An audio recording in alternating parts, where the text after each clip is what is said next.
Hello friends, welcome to Fluent Hindi YouTube channel. இன்னைக்கு நம்ம ஹிந்தியில முக்கியமான வார்த்தைகள்னா என்ன அப்படினு பார்க்க போறோம்.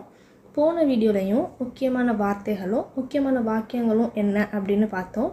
இந்த வீடியோலயும் நம்ம டே டு டே லைஃப் தினசரி வாழ்க்கையில நமக்கு தேவைப்படக்கூடிய முக்கியமான வார்த்தைகள்னா என்னன்னு பார்க்க போறோம். ஏனா ஃபர்ஸ்ட் நம்ம ஒரு வாக்கியத்தை ஹிந்தியில அமைச்சு பேசணும்னா அதுக்கு நமக்கு வார்த்தைகள் தெரிஞ்சுக்கிடணும். அந்த வார்த்தைகள் தெரிஞ்சாதான் நம்மளால ஹிந்தி ஃப்ளூவெண்ட்டாகவும் பேச முடியும். அதுக்கு ஃபர்ஸ்ட் இந்த வார்த்தைகள்னா என்ன அப்படின்னு சொல்லி பார்ப்போம். ஃபர்ஸ்ட் கிளாத், துணிகள் அப்படின்னா ஹிந்தியில் கப்படா அப்படின்னு சொல்லணும். பிளான்ட்ஸ், செடிகள்னா பௌதோன்னு சொல்லணும். ஏர், காற்றுனா ஹவா. ஸ்டார், நட்சத்திரம்னா தாரா அப்படின்னு சொல்லணும். மூன், சந்திரன்னா சாந்த். நிலாவை நம்ம இன்னொரு பேர் சந்திரன்னு சொல்லுவோம். அதே மணிக்கு சந்திரன்னா ஹிந்திலையும் சாந்த்னா சொல்லுவாங்க.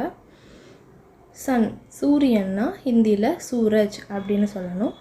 வெஹிக்கிள், பொதுவாகவே ஹிந்தியில் கார்னா காடின்னு சொல்லுவாங்க.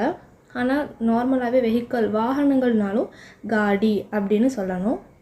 ஆஃபீஸ், அலுவலகம்னா தஃப்தார் அப்படின்னு சொல்லணும். திரும்பவும் சொல்கிறேன்.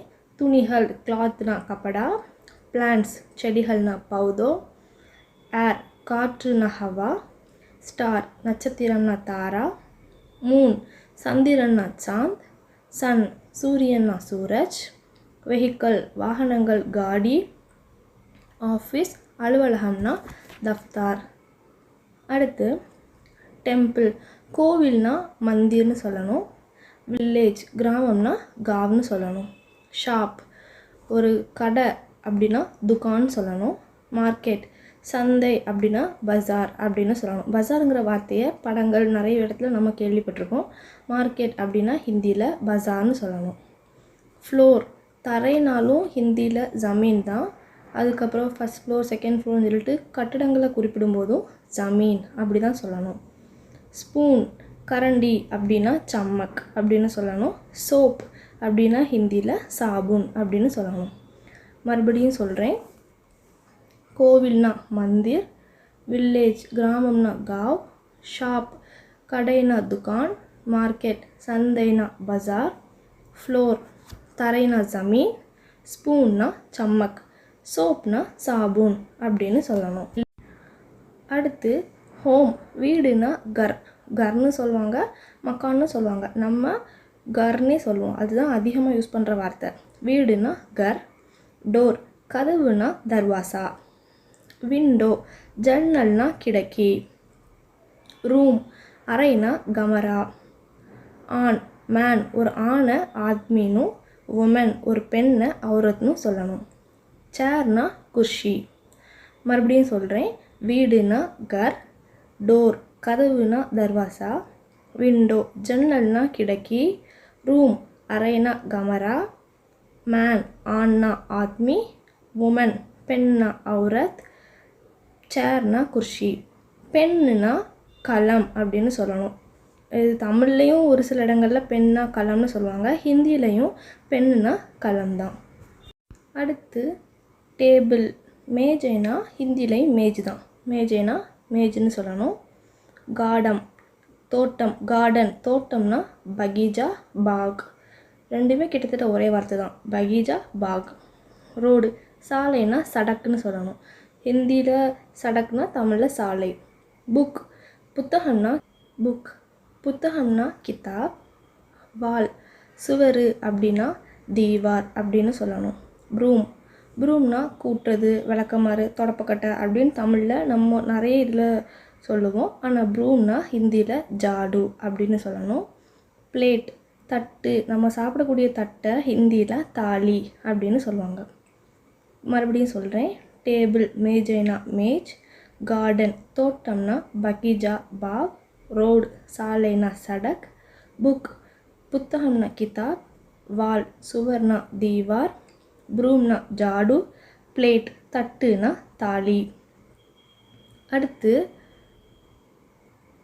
கிளாக், கடிகாரம் அப்படின்னா ஹிந்தியில் காடி. நம்ம எப்படி கடிகாரம் அப்படின்னு சொல்கிறோமோ அதை ஹிந்தியில் காடி அப்படின்னு சொல்லலாம்.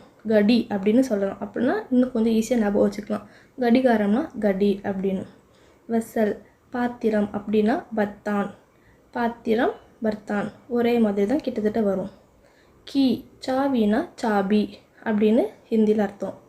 திங்ஸ் பொருட்கள்னா சீசன். திங் ஒரு பொருள்னா சீஸ்ன்னு சொல்லணும். பொருட்கள்னு நிறைய சாதனங்களை சொல்கிறதுனால சீசன் அப்படின்னு சொல்லணும். Tree மரம்னா pad. மரம்னா பேடுன்னு சொல்லணும். டாக் நாய்னா குத்தா. கேட் பூனைனா பில்லி. ஃப்ரூட்ஸ் பழங்கள்னா ஃபல். திருப்பியும் சொல்கிறேன். கிளாக் கடிகாரம்னா கடி. வெசல் பாத்திரம்னா பர்தான். கீ சாவினா சாபி. திங்ஸ் பொருட்கள்னா சீசன். ட்ரீ மரம்னா பேட். டாக் நாய்னா குத்தா. கேட் பூனைனா பில்லி. ஃப்ரூட்ஸ் பழங்கள்னா ஃபல். அடுத்து ஃப்ளவர் பூனா ஃபூல்னு ஹிந்தியில் சொல்லணும். வெஜிடபிள் அப்படி காய்கறிகள்னா சப்ஜி தர்காரி. சப்ஜி தர்காரி எது நமக்கு கம்ஃபர்டபுளோ அது சொல்லிக்கலாம். ஃபுட் சாப்பாடுனா கானான்னு நிறைய வீடியோவில் நானே சொல்லியிருக்கேன். சாப்பாடுனா கானா ஹிந்தியில்.